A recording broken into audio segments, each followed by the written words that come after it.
The Gibraltarian economy is very, very heavily dependent on financial services, gaming, but most of the business is with the UK rather than with the rest of the EU, isn't it?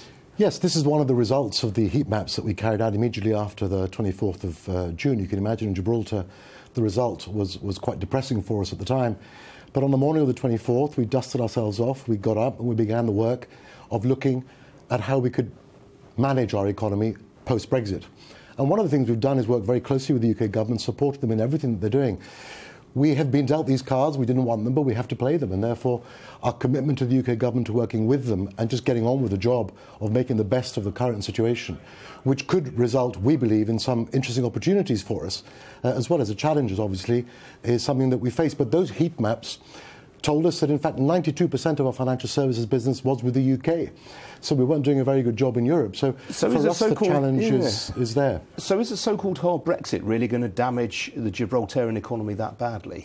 A hard Brexit, we are entirely aligned with the UK, and we are entirely aligned in working with the United Kingdom to deliver the best deal for the United Kingdom and also with Gibraltar. I think our Chief Minister has had repeated meetings with the UK government. There is a special joint ministerial council with the UK government to work through this process.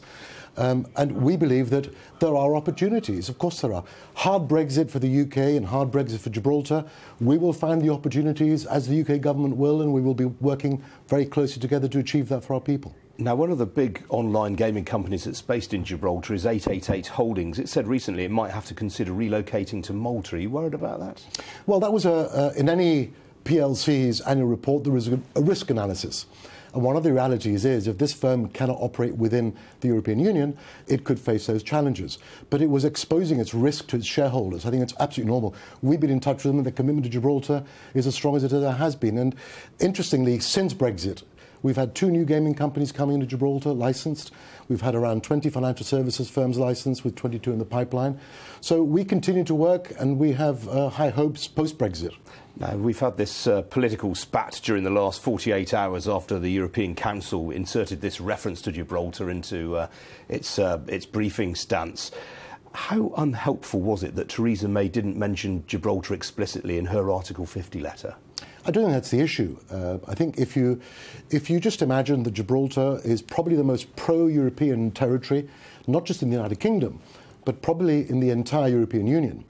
And to have the European Union, the remaining 27 members, saying that they are prepared to allow Spain a veto of Gibraltar's trade arrangement, that is most certainly unhelpful.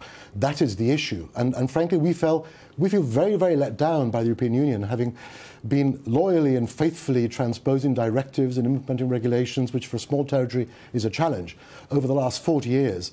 To find they turn their back on the most pro-European part of Europe is quite depressing.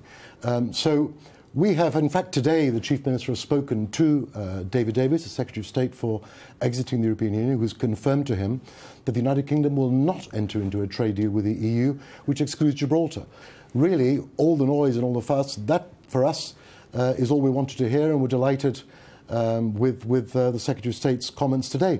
The Chief Minister has been in contact with the Prime Minister, with the Foreign Secretary, and with Secretary Davis in the last 3 days because of the noise that's been created. We couldn't have paid the money in terms of marketing that we've had over the past 4 days as a result of this. We regret it. It's nothing to do with us. We haven't made it, and we just want to get on with the job of working with the UK to deliver the best deal for the UK and, of course, for Gibraltar in the process. All right, Albert Isola, got to leave it there. Thanks for joining me. Pleasure. Thank you.